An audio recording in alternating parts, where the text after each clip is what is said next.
Hello everyone. అందరూ ఎలా ఉన్నారు? మేమైతే బాగున్నాం. Welcome to my channel Sumatha ముచ్చట. ఆల్రెడీ థంబ్‌నెయిల్‌లో చూసారు కదా! పొన్నగంటి కూరతో ఒక మంచి రెసిపీ అనమాట. సో, వీడియో అయితే స్కిప్ చేయకుండా చూడండి. సో, మీరు గనుక నా ఛానల్‌ని ఫస్ట్ టైమ్ చూస్తుంటే ఛానల్‌ని అయితే సబ్స్క్రైబ్ చేసి వీడియోకి ఒక లైక్ ఇచ్చేయండి. సో, ఫస్ట్ పొన్నగంటి కూరని మనం నీట్‌గా ఐడెంటిఫై చేసి అయితే తెచ్చుకోవాలండి. దీని స్టెమ్ అయితే మనకి యూజ్ ఉండదు. దీని లీవ్స్‌తోనే మనమైతే కర్రీ ప్రిపేర్ చేసుకుంటామనమాట. బట్ ఈ స్టెమ్స్‌కి చాలా రూట్స్ అయితే వచ్చేసాయి. ఈజీగా గ్రో అయ్యే ప్లాంట్ అనమాట ఇది. మళ్ళీ మనం ఇంట్లో సాయిల్‌లో ఇది ప్లాంట్ స్టెమ్ అనేది పెట్టేస్తే మనకి ఈజీగా గ్రో అయిపోతుంది. సో, నేను ఆల్రెడీ కొన్ని స్టెమ్స్ అయితే పెట్టానండి. చాలా లీవ్స్ కూడా వచ్చేసాయి. ఫర్దర్‌గా మనం పప్పులో అలా కూడా యూజ్ చేసేసుకోవచ్చు. వేరే వెజిటబుల్స్‌తో కూడా మనమైతే వీటిల్ని యాడ్ చేసుకొని కర్రీస్ అయితే వండేసుకోవచ్చు. సో, మనం నీట్‌గా లీవ్స్ అన్నీ కట్ చేసేసుకొని, లీవ్స్ అన్నీ కూడా నీట్‌గా వాష్ చేసేసుకోవాలండి. ఎందుకంటే బయట నుంచి తెచ్చుకుంటాం కదా! సో, ఇన్సెక్ట్స్ అనేవి మనకి వీటిల్లో ఉంటాయి కాబట్టి కొంచెం సాల్ట్, కొంచెం పసుపు యాడ్ చేసుకొని నీట్‌గా అయితే వాష్ చేసేసుకోవాలండి. సో, ఏ లీఫీ వెజిటబుల్ అయినా కూడా మనం నీట్‌గా అయితే ఇలా వాష్ చేసుకుంటే అందులో ఉండే లార్వా గానీ ఏవైనా పోతాయన్నమాట. సో, కొంచెం వాటర్ అంతా పోయే వరకు మనమైతే పక్కన పెట్టుకోవాలి. కావాల్సినవి అయితే చూపిస్తున్నాను. ఆనియన్స్, పచ్చిమిర్చి, వెల్లుల్లి, నానబెట్టిన పెసరపప్పు అండ్ తాలింపు కోసం కొన్ని పోపు దినుసులనమాట. ఆవాలు, జీలకర్ర, మినపప్పు, శనగపప్పు అయితే తీసుకున్నాను. ఇక్కడ నేను ఎండుమిర్చి అయితే తీసుకోలేదండి. సో, పసుపు, కారం, ఉప్పు అయితే తీసుకుంటాము.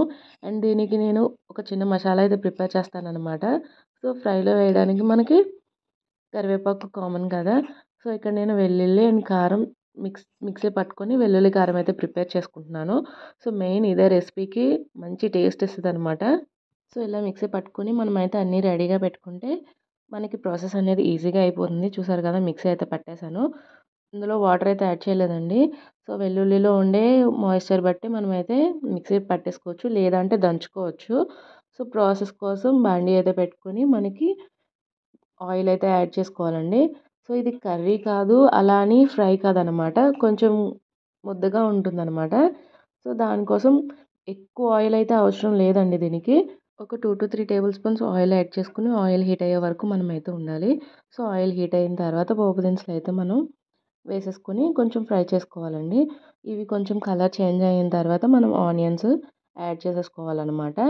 సో, ఆనియన్స్ కూడా బాగా మగ్గాలనమాట. ఆనియన్స్ మగ్గకపోతే టేస్ట్ అనేది బాగోదు. సో, పచ్చిమిర్చి కూడా యాడ్ చేసేసుకున్నాను. ఆనియన్స్ కూడా యాడ్ చేసేసుకున్నాను. చూస్తున్నారు కదా! ఈ ఆనియన్స్ అన్నీ మనం కలుపుతూ కొంచెం గోల్డెన్ పింక్ కలర్ షేడ్ వచ్చే వరకు మనమైతే ఫ్రై చేసుకోవాలి. ఫ్రై చేసుకున్న తర్వాత మనం ముందుగా వాష్ చేసి పెట్టుకున్న లీవ్స్ ఉన్నాయి కదా! పొన్నగంటి కూర. సో, దాన్నైతే యాడ్ చేసేసుకోవాలనమాట. ఇక్కడ నేను కరివేపాకు కూడా యాడ్ చేసేసాను. సో, ఇవన్నీ కూడా బాగా మగ్గిపోయాయి. ఇప్పుడు నేనైతే పొన్నగంటి కూరనైతే యాడ్ చేసేసుకొని బాగా మిక్స్ చేసుకుంటాననమాట. మిక్స్ చేసుకుంటే అప్పుడు లీవ్స్ అనేవి బాగా మగ్గుతాయి త్వరగా. పోపు దినుసులు కూడా బాగా కలుస్తాయన్నమాట. ఇలా దగ్గరుండి కాసేపు మనమైతే కలుపుతూ ఉండాలి. కొంచెం వాటర్ అనేది పోవాలి మాయిశ్చరు. సో, తర్వాత మనమైతే ఇందులోకి పెసరపప్పు అయితే యాడ్ చేసుకోవాలండి. ఎందుకంటే పెసరపప్పు కూడా మనకి కుక్ అవ్వాలి కదా! పెసరపప్పు త్వరగానే కుక్ అవుతుంది.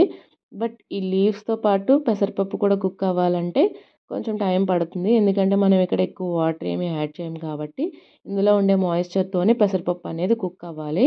దానికోసం బాగా మనమైతే కలుపుకుంటూ ఒక ప్లేట్ అనేది పెట్టేసుకుంటే అప్పుడు ఆ ఆవిరికి పెసరపప్పు అనేది త్వరగా ఉడికిపోతదనమాట.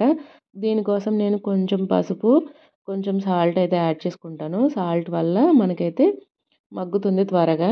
అన్నీ బాగా మిక్స్ అయ్యేలాగా మనమైతే కలిపేసుకొని ఒక ప్లేట్ అయితే పెట్టేసుకోవాలి. సో, ఆవిరికైతే ఇదన్నీ కుక్ అవ్వాలి. కుక్ అయ్యి మనకైతే కర్రీ అనేది దగ్గర పడాలనమాట. లీవ్స్ కొంచెం టైం పడుతుందండి కుక్ అవ్వడానికి. చూసారు కదా! ఆవిరికే మనకి కర్రీ కొంచెం కుక్ అయిపోయింది. పెసరపప్పు అయితే నీట్‌గా కుక్ అయిపోయింది. ఇంకా లీవ్స్ ఇంకా బాగా మగ్గాలి. మళ్ళీ మనం నీట్‌గా కలిపేసుకొని, మళ్ళీ ఒకసారి మూత పెట్టేసుకొని, కాసేపు ఆగి మళ్ళీ మిక్స్ చేసుకున్న తర్వాత మనం ఆల్రెడీ ముందుగా పేస్ట్ చేసి పెట్టుకున్నాం కదా! వెల్లుల్లి, కారం దాన్నయితే యాడ్ చేసేసుకోవాలండి. యాడ్ చేసుకొని అందులోనే కొన్ని వాటర్ కలిపేసి మనం యాడ్ చేసుకుంటే ఈ వాటర్ అండి. ఇంకా ఎక్స్‌ట్రా వాటర్ అయితే మనం ఎక్కడ యాడ్ చేయమనమాట. సో, ఇప్పుడు ఈ వెల్లుల్లి, కారం బాగా కలిసేలాగా మనమైతే మిక్స్ చేసేసుకోవాలి. ఇంకా నేను ఇక్కడ కారం గానీ ఏమీ యాడ్ చేయలేదు. సో, ఇందులో వేసిన కారమే మనం ఈ కర్రీ మొత్తానికి సరిపోయేలాగా యాడ్ చేసుకోవాలి ముందుగానే. ఇక్కడ మనకి కారం సరిపోకపోతే ఎక్స్ట్రా కూడా యాడ్ చేసుకోవచ్చు. బట్ నాకు సరిపోయింది. సో, నేనైతే స్కిప్ చేసేసాను. ఇంకా యాడ్ చేయలేదండి. మనకి టేస్ట్‌కి తగ్గట్టు సాల్ట్ అవన్నీ కూడా అడ్జస్ట్ చేసేసుకొని కర్రీ దగ్గర పడే వరకు మనమైతే కుక్ చేసుకోవాలి. చూసారు కదా కర్రీ అనేది నీట్‌గా కుక్ అయిపోయింది. సో, హెల్తీ అయిన పెసరపప్పు పొనగంటి కూర అయితే రెడీ అయిపోయిందండి. సో, ఇదండి వీడియో. వీడియో నచ్చితే మాత్రం లైక్ చేయండి, షేర్ చేయండి, ఛానల్ సబ్స్క్రైబ్ చేయండి. Thank you for watching.